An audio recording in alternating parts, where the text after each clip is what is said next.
108 ശിവാലയങ്ങളിൽ ഏറെ പ്രസിദ്ധമായ കേരളത്തിലെ മഹാദേവ ക്ഷേത്രമാണ് വൈക്കം. വൈക്കത്തപ്പനായി ഭഗവാൻ നമ്മെ അനുഗ്രഹിച്ചൂടെ കുടിയിരിക്കുന്നു. 12 വർഷത്തിലൊരിക്കൽ വൈക്കം മഹാദേവ ക്ഷേത്രത്തിൽ നടത്തുന്ന കോടിയർച്ചനയും വടക്കുപുറത്ത് പാട്ടും അതിവിടെ നടക്കുകയാണ്. മാർച്ച് 17 മുതൽ ഏപ്രിൽ 13 വരെയാണ് ഈ കോടിയർച്ചനയും വടക്കുപുറത്ത് പാട്ട് ഏപ്രിൽ 2-ാം തീയതി. അതായത് ഞാനിപ്പോൾ 1-ാം തീയതി, ഏപ്രിൽ 1-ാം തീയതിയാണ് ഭഗവാന്റെ സന്നിധിയിൽ കോടിയർച്ചന കാണുന്നതിനും അതിൻ്റെ ഭാഗമാകുന്നതിനും എത്തിയത്.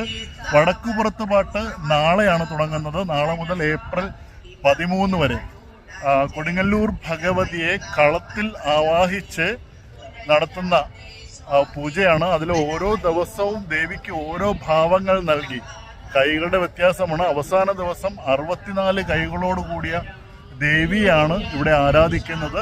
എന്തായാലും 12 വർഷത്തിലൊരിക്കൽ നടക്കുന്ന വലിയ ചടങ്ങാണ് വൈക്കം മഹാദേവ ക്ഷേത്രത്തിൽ നടക്കുന്നത്.